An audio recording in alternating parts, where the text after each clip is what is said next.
ஓம் சாந்தி 22/6/2019 சாக்கார முரளி. இன்று பாபா கூறுகிறார், இனிமையான குழந்தைகளே, நீங்கள் அனைவரும் உங்களுக்குள் ஆன்மீக சகோதரர்கள். உங்களுக்குள் ஆன்மீக அன்பு இருக்க வேண்டும். ஆத்மாவின் அன்பு ஆத்மாவிடம் இருக்க வேண்டும், உடலின் மீது இருக்கக்கூடாது. கேள்வி: தந்தை தன்னுடைய வீட்டை பற்றிய எந்த ஒரு அதிசயமான விஷயத்தை கூறியிருக்கிறார்?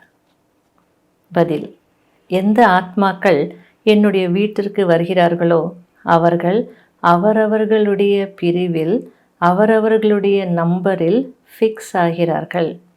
அங்கு ஆத்மாக்கள் அசையாமல் இருக்கும். அங்கு அனைத்து தர்மத்தின் ஆத்மாக்கள் என்னுடைய அருகில் இருக்கிறார்கள். அங்கிருந்து வரிசை கிரமத்தில் அவரவர்களுடைய நேரத்தில் நடிப்பை நடிப்பதற்காக வருகிறார்கள். இந்த அதிசயமான ஞானம் இந்த நேரத்தில், அதுவும் ஒரே ஒரு முறைதான் கிடைக்கிறது. வேறு யாரும் இந்த ஞானத்தை கொடுக்க முடியாது. அடுத்தது முரளியில் பாபா கூறுகிறார், தந்தை அமர்ந்து குழந்தைகளுக்கு புரிய வைக்கிறார். குழந்தைகளுக்கும் தெரியும் ஆத்மாக்களாகிய நமக்கு தந்தை புரிய வைத்து கொண்டிருக்கிறார் என்று. மேலும் தந்தையும் நான் ஆத்மாக்களின் தந்தை என்று புரிந்திருக்கிறார். இதுபோல யாரும் புரிந்து கொள்ளவும் முடியாது, புரிய வைக்கவும் முடியாது. அதனால தன்னை ஆத்மா என்று உணருங்கள். இந்த ஞானத்தினுடைய பலன் உங்களுக்கு புதிய உலகத்தில் கிடைக்கப் போகிறது. அதுவும் முயற்சி ஏற்றாற்போல் வரிசை கிரமத்தில் கிடைக்கிறது. இந்த உலகம் மாறப்போகிறது என்ற விஷயம் கூட அனைவருக்கும் நினைவிருக்கு என்று சொல்லிட முடியாது. மாற்றக்கூடியவர் பாபா தான். இங்கு பாபா முன்பு அமர்ந்திருக்கிறோம், நினைவிருக்கும். ஆனால் எப்பொழுது நீங்கள் வீட்டுக்கு சென்று பிறகு ஃபுல் டே உங்களுடைய தொழில், வேலை, பிஸ்னஸ் இது போன்ற விஷயங்களில் இருக்கும் பொழுது இது நினைவிருக்கும் என்று சொல்ல முடியாது. ஏனென்றால் பாபா சொல்கிறார், அங்கே போனீங்கன்னா நீங்கள் உங்களுடைய வேலைகள்லேயே ஈடுபட்டுடுவீங்க அப்படின்றார். ஆகையால் பாபாவின் ஸ்ரீமத், குழந்தைகளே, எங்கே இருந்தாலும் நீங்கள் என்னை நினைவு செய்யுங்கள். இது ஆன்மீக அன்பு. ஆன்மீக அன்பு யார் மீது அப்படின்னு கேட்குறார் பாபா. யார் மீது இருக்குது? குழந்தைகளுக்கு ஆன்மீக தந்தையிடம் அந்த ஆன்மீக அன்பு இருக்குது. மேலும் குழந்தைகளுக்கு குழந்தைகளுடன் அன்பு இருக்குது அப்படின்றார். இரண்டுத்துக்குமே ஆன்மீக அன்பு என்று சொல்லலாம். உங்களுக்குள்ளேயும் மிகுந்த அன்பு இருக்கணும். இந்த படிப்பினை குழந்தைகளாகிய உங்களுக்கு இப்போது தான் கிடைச்சிட்டு இருக்கு. உலகத்தில் இருக்கக்கூடிய மனிதர்களுக்கு இதை பற்றி ஒன்றுமே தெரியாது. எந்த விஷயம்? அதிலே முக்கியமாக நீங்கள் அனைவரும் சகோதரர்கள். உங்களுக்குள் கண்டிப்பாக அன்பு இருக்க வேண்டும். ஏனென்றால் ஒரு தந்தையின் குழந்தைகள். ட்ராமா பிளான் படி அந்த சங்கம யுகத்தில் மட்டுமே ஆன்மீக தந்தை வந்து ஆன்மீக குழந்தைகளுக்கு இந்த விஷயங்களை நேரடியாக புரிய வைக்கிறார். மேலும் பாபா கூறுகிறார், நான் வந்து தூய்மையற்ற ஆத்மாக்களை தூய்மையாக்கி என்னுடைய குழந்தைகளை நல்ல அழகான மலர்களாக மாற்றி கூட அழைத்து செல்கிறேன். மற்றபடி கையை பிடிச்சிட்டு யாரும் வந்து கூட்டிகிட்டு போக மாட்டாங்க. அனைத்து ஆத்மாக்கள் தும்பிகள் போல கூட்டமாக அப்படியே வந்து பறந்து போயிடும் அப்படின்றது. இப்பொழுது உங்களுடைய புத்தியில் இருக்கிறது, நாம் உலகத்திற்கு எஜமானர்களாக மாறிக்கொண்டிருக்கிறோம் என்று. ஆத்மா இந்த சரீரத்தில் இருக்கும் பொழுது அதுக்கு பேர் ஜீவாத்மா. ஆகையால் இரண்டுமே, ஆத்மாவும் சரீரம் ரெண்டுமே சுகத்தையும் துக்கத்தையும் அனுபவிக்குது. இதை புரிஞ்சுக்காம மனிதர்கள் ஆத்மாவை பரமாத்மா என்று சொல்லிவிட்டார்கள். அதுக்காக பாபா சொல்கிறார், பரமாத்மா எங்கே துக்கத்தை அனுபவிக்கிறார்? அவர் வந்து பற்றற்றவர், எதுவுமே அவருக்கு ஒட்டாது. தன்னை ஆத்மா என்று நிச்சயம் செய்யுங்கள். அடுத்தது சில குழந்தைகளுக்கு ஒரே குழப்பமாக இருக்கா. எந்த விஷயத்தில் அப்படின்னா, சரி ஆத்மா என்று நம்ம நிச்சயம் செய்திடலாம், ஆனால் பாபாவை எங்கே நினைக்கணும்? அதுக்கு பாபா சொல்கிறார், பாபா பரந்தாமத்தில் வசிக்கிறார். அதனால் நீங்கள் பாபாவை பரந்தாமத்தில் நினைக்கணும். சங்கம யுகத்தில் தான் நாம் இதெல்லாம் நினைக்க முடியும். நீங்கள் அங்கே தேவதைகளாக இருப்பீங்க, அப்பொழுது இந்த விஷயங்களெல்லாம் நினைக்க மாட்டீங்க. அதாவது இந்த தர்மத்தினுடைய ஆத்மாக்கள் மேலே இருந்து கீழே வருவாங்க, இதெல்லாம் அந்த ஞாபகம் இருக்காது. அந்த கீழே வந்து சரீரத்தை எடுத்து நடிப்பாங்க. இந்த சிந்தனைகள் எல்லாம் அங்கே ஓடாது அப்படின்றார். நமக்கு இங்கே வருவதற்கு முன்பு பாபா பரந்தாமத்தில் இருக்கிறார் அப்படின்றது கூட தெரியாமல் இருந்தது. அங்கே இருக்கிறார், அங்கிருந்து இந்த சரீரத்தில் வந்து பிரவேசம் செய்கிறார் அப்படின்றதெல்லாம் தெரியாமல் இருந்தது. இப்போ எல்லாமே தெரிஞ்சுக்கிட்டோம். அதனால் பாபா இந்த சரீரத்தில் வந்து சொல்லும் போது தான் நம்ம எல்லாத்தையும் புரிஞ்சுக்கிட்டோம். அதுக்கு பாபா எப்படி சொல்கிறார் அப்படின்னா, நான் இந்த சரீரத்தில் வந்து அதாவது பிரவேசம் செய்து என்னுடைய அட்ரஸ் உங்களுக்கு சொல்கிறேன். என்னுடைய பர்மனெண்ட் அட்ரஸ் எது, என்னுடைய டெம்பரவரி அட்ரஸ் எது, எல்லாமே நான் உங்களுக்கு புரிய வைக்கிறேன் அப்படின்றார். அதனால் எப்போவுமே நீங்கள் உங்களையும் சரி பிறரையும் சரி எப்போவுமே ஆத்மா என்று நினைக்கணும். அல்லது இந்த பெயர் கொண்ட ஆத்மா அப்படின்னு கூட நீங்கள் நினைவு செய்யலாம். பாபா சொல்கிறார், இந்த நேரத்தில் நான் இங்கே வந்திருக்கிறேன். குழந்தைகளுக்கு தெரியும், நான் இந்த பழைய ஆர்கன்ஸ் எடுத்து பழைய சரீரத்தை எடுத்து அந்த வாய் மூலமாக, முக்கியமாக வாய் தான் அப்படின்றார், அந்த வாயின் மூலமாக உங்களுக்கு ஞானம் கொடுக்குறேன். கண்களையும் யூஸ் பண்ணுறேன், இருந்தாலும் அதிகமாக நான் பயன்படுத்துறது இந்த பிரம்மாவின் வாய் மூலமாக அந்த ஞானாமிருதம் அப்படின்னு சொல்லுவாங்களே, ஞானம் கிடைச்சிட்டே இருக்குது. ஆகையால் தான் பக்தி மார்க்கத்தில் பசுவாய் அப்படின்னு கூட சொல்லியிருக்காங்க, கௌமுக் அப்படின்னு சொல்லியிருக்காங்க.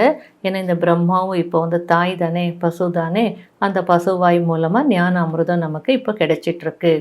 அல்லது நம்ம பிரஜாபிதா பிரம்மா மூலமாக தத்து எடுக்கப்பட்ட குழந்தைகள். இப்பொழுது உங்களுக்கு தெரிய வந்திருக்கு, பாபா மேலே இருக்கிறார், பரந்தாமத்தில் வசிக்கிறார். ஆத்மாக்களாகிய நாம கூட அங்கே தான் மேலே தான் வசிக்கிறோம். பிறகு அங்கிருந்து நடிப்பை நடிப்பதற்காக இங்கே வந்திருக்கிறோம். உலகத்தில் இருக்கக்கூடிய மனிதர்களுக்கு இந்த விஷயங்கள் பற்றி தெரியாது. அவங்க பரமாத்மா எங்கே இருக்கிறார் அப்படின்னு கேட்டால் கல்லில் இருக்கிறார், முள்ளில் இருக்கிறார் என்று சொல்லிடுறாங்க. அதனால்தான் பாபா இது எவ்வளோ கும்மிருள் அப்படின்றார். அங்கே ராவண ராஜ்யம் இருக்காது, அதனால் அங்கே விகாரங்களும் இருக்காது, தேகாபிமானமும் இருக்காது. அங்கே எப்பொழுதுமே ஆத்ம உணர்வில் இருப்பாங்க. ஆகையால் அங்கே யாராவது இறந்துட்டாங்க அப்படின்னு யாரும் சொல்ல மாட்டாங்க. ஏன்னா அது அமரலோகம். குஷியாக ஒரு சரீரத்தை விட்டு இன்னொரு சரீரத்தை எடுக்கிறாங்க. அதனால் சன்னியாசிகள் ஒரு அழகான எக்ஸாம்பிள் கொடுத்துருக்காங்க, பாம்பு தோலை உரிக்கிற போல். ஆனால் ஒரு சின்ன இது என்ன அப்படின்னா, அந்த பாம்பு தோலை உரிச்சிடுறது, ஆனால் அந்த பாம்பு சாகலை, அதுக்கு மேலே இன்னொரு தோல் புதுசாக வரும். ஆனால் இங்கே அப்படி கிடையாது. அது 2-3 முறை தோல் உரித்த பின்னாடி தான் அந்த பாம்பு வந்து இறந்துடும். ஆனால் பாபா இங்கே வந்து தோலை உரிக்கிறதுன்னா ஆத்மா இன்னொரு சரீரத்துக்குள்ளே போயிடுறது.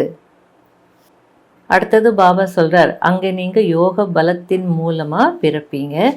அங்கே கர்ப்ப ஜெயில் இருக்காது, கர்ப்ப மாளிகையில் நீங்கள் இருப்பீங்க. ஏன்னா எந்த பாவமும் நீங்கள் அங்கே அனுபவிக்க வேண்டிய அவசியம் இல்லையே. அதனால் கர்ப்ப மாளிகையில் ஓய்வாக இருப்பீங்க, துக்கத்தினுடைய பேச்சு அங்கே இருக்காது. அடுத்தது பாபா சொல்கிறார், ஆத்மா எவ்வளவு சிறியதாக இருக்குது, ஆனால் இந்த சரீரம் எவ்வளோ பெருசாக இருக்குது. அதனால் ஆத்மாக்கள் எல்லாம் அங்கே சரீரத்தை விட்டு மேலே போய் அந்த பரந்தாமத்தில் இருக்கும் பொழுது அங்கே எவ்வளோ சின்ன இடம் போதும் அப்படின்றார். எவ்வளோ அந்த ஒரு சின்ன இடத்துல எல்லா ஆத்மாக்கள் அடங்கிடும். ஆனால் இங்கே வந்து ஒவ்வொருத்தருக்கும் நடக்கிறதுக்கும், சுற்றுறதுக்கும், சாப்பிட்றதுக்கும், படிக்கிறதுக்கும், வேலை செய்கிறதுக்கும் எவ்வளோ இடம் தேவைப்படுது.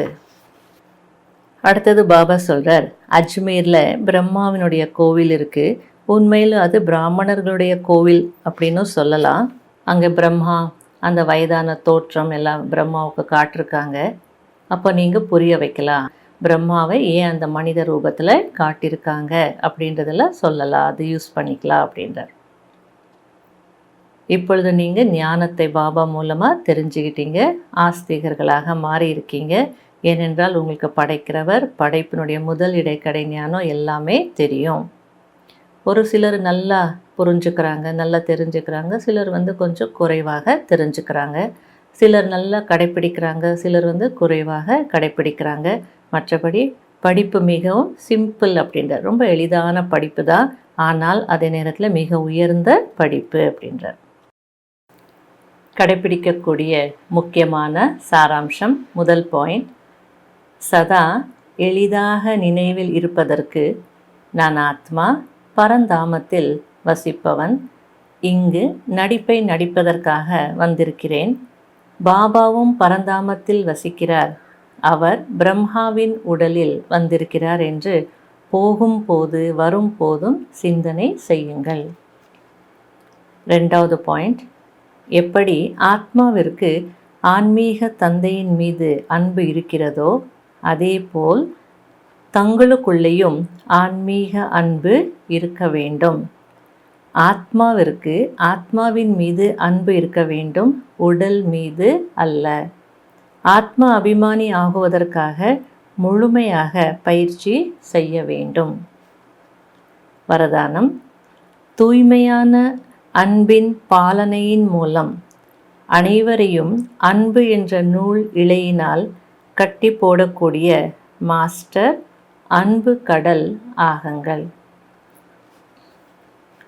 எப்பொழுது அன்பு கடல் மற்றும் அன்பு நிறைந்த நதிகளுடைய சந்திப்பு நடக்கிறதோ அப்பொழுது நதி கூட பாபாவுக்கு சமமாக மாஸ்டர் அன்பின் கடலாக மாறிவிடுகிறது. ஆகையால் தான் உலகத்தில் இருக்கக்கூடிய ஆத்மாக்கள் அந்த அன்பின் அனுபவத்தை செய்து தானாகவே செய்து சமீபத்தில் வந்து விடுகிறார்கள். தூய்மையான அன்பு அல்லது ஈஸ்வரிய குடும்பத்தின் வளர்ப்பு அல்லது பாலனை ஒரு மேக்னெட் போல தானாகவே ஒவ்வொரு ஆத்மாவையும் அருகில் அழைத்து வருகிறது. இந்த ஈஸ்வரிய அன்பு அனைவரையும் உதவியாளராக்கி முன்னேறுவதற்கான ஒரு நூலில் கட்டி போட்டு விடுகிறது. ஸ்லோகன்: எண்ணம், சொல், சமயம், குணம் மற்றும் சக்தியின் பொக்கிஷங்களை சேமிப்பு செய்தீர்கள் என்றால் அவற்றின் மூலம் உதவி கிடைத்து கொண்டே இருக்கும். ஓம் சாந்தி.